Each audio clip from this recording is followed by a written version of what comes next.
Silent night, holy night, all is calm and all is bright.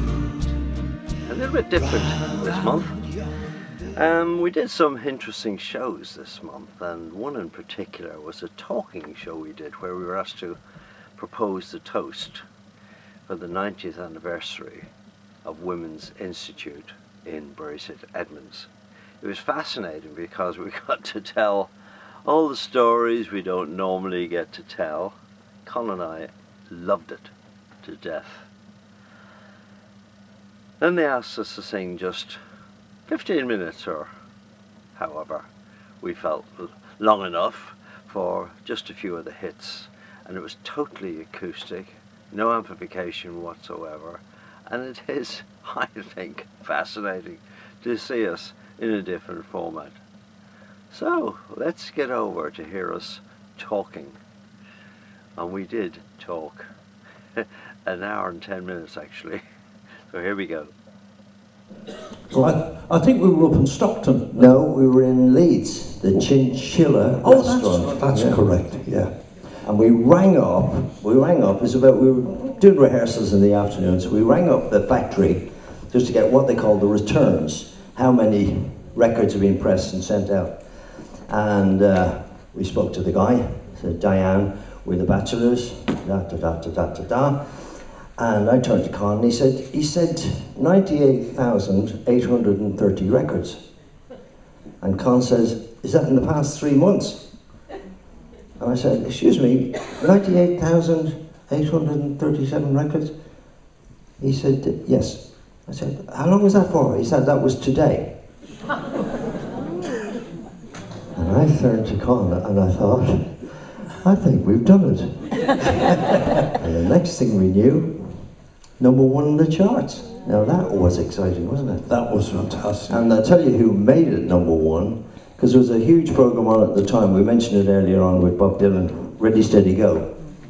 And the guy who used to produce that, my goodness me, it was a revolutionary show. And it all happened by accident, by the way, because the producer that they had used to walk around, this is no joke, with a bottle of whiskey in his back pocket. And he was walking around like that. So if you remember rightly, there was nobody directing it. He was supposed to be directing it, and he was out of his brain. And everybody was just walking on when they wanted to. Bob Dylan was walking on in his jeans and dirty t-shirt, and the Stones and all that. The cameras were in view all the time, if you remember. They didn't care, and that was a revolution. And suddenly, it was a revolutionary show. And it was all through this guy. So we thought, at least our management thought, great idea. So we got this guy called Richard Afton. Now Richard Afton was a huge producer at BBC. And you know Room 101? Yeah. Well, that is actually a tribute to Richard Afton, because Richard Afton fell out of favour with all the people at BBC, out at Shepherd's Bush, and they actually gave him an office, and it was Room 101. And it was a broom cupboard. Honestly, there was nothing behind it. No desk, no phone. Because they couldn't fire him those days. They couldn't fire him, and that was it.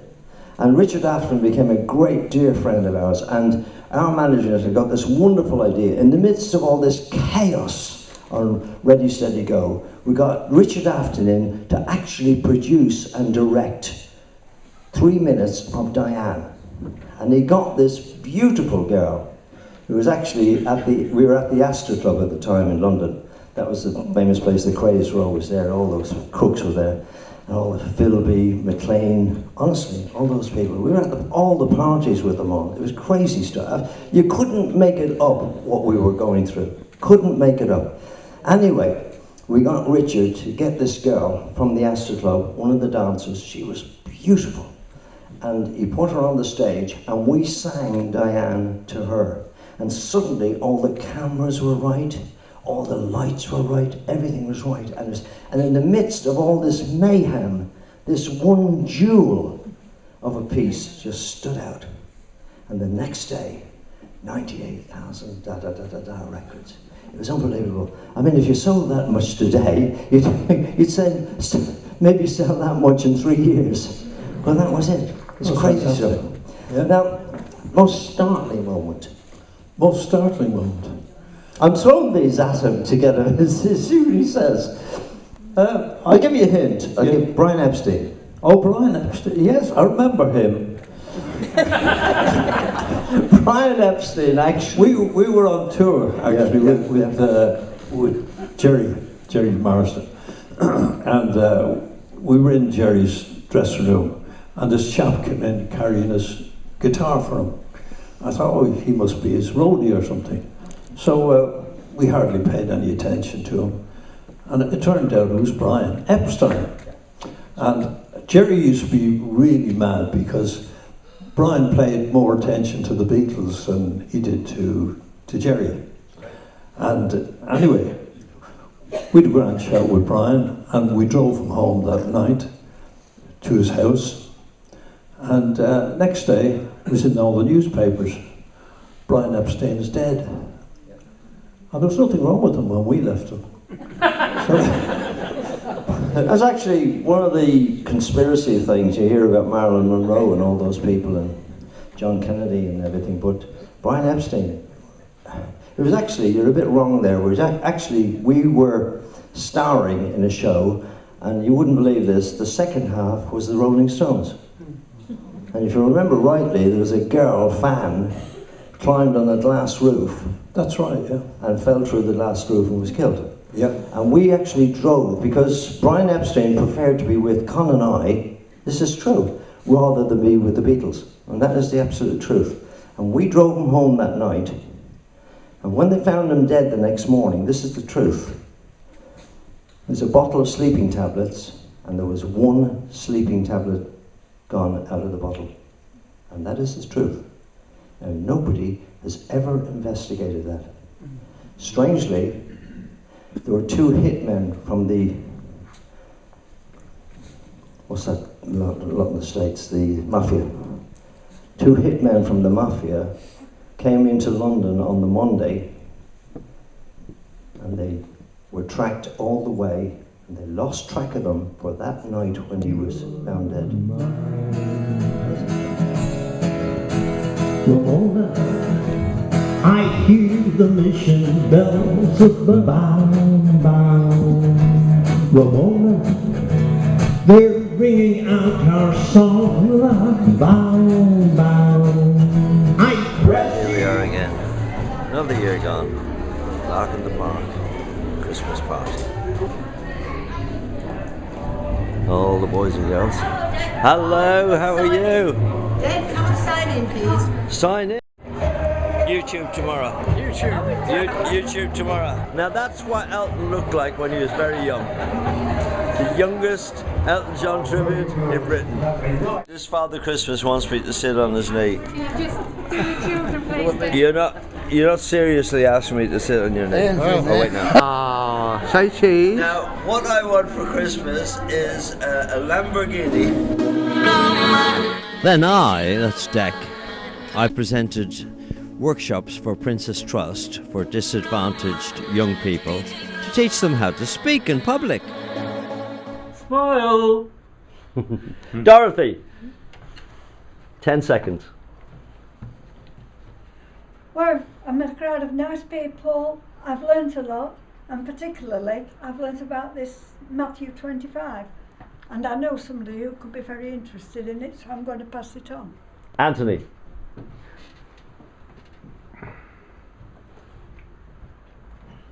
I think what impressed me most actually is that every single one of you has got the potential to be a first-class speaker. It's just practice, practice, practice.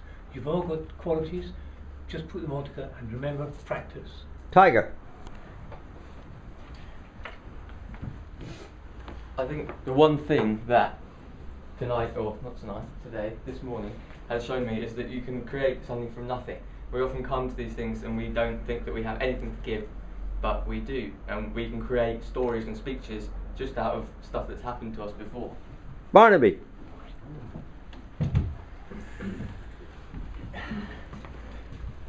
I wasn't briefed at all, so I wasn't really knowing what to expect today. I'm very impressed that we've managed to write a 2-minute speech in, 10 minutes? That's Yes. all we had before lunch, no preparation. Look what you've achieved. Already, I'm very much looking forward to Wednesday. Carol, my girlfriend.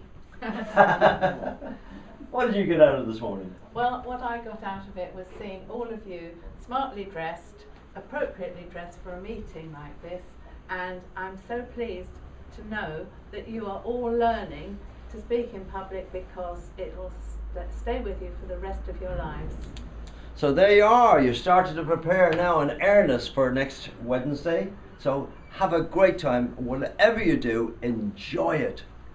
Enjoy it. Enjoy it. Have a wonderful time. We are Toastmasters. Toastmasters. Who are we? Toastmasters. Thanks a lot. See you next Monday.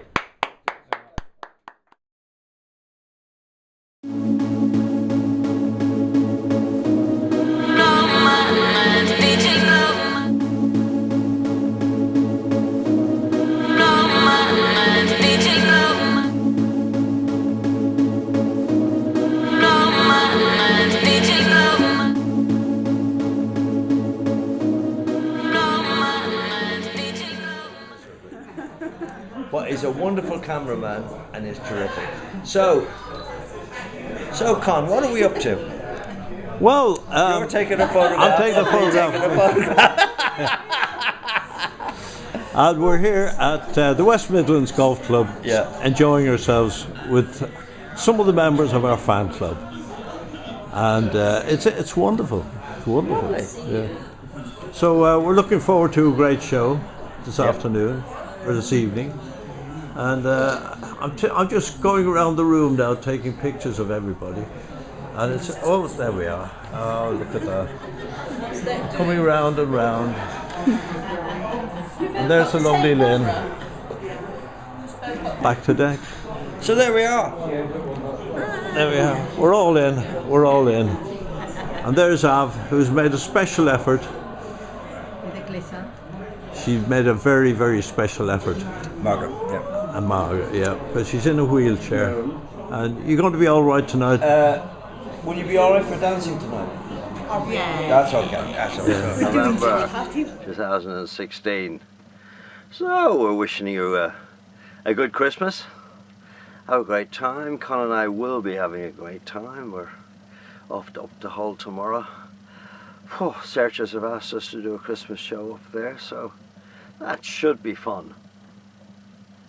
Happy Christmas from Con and I, and have a wonderful, happy and a holy New Year. Silent night, holy night, all is calm and all is bright. Round yon virgin mother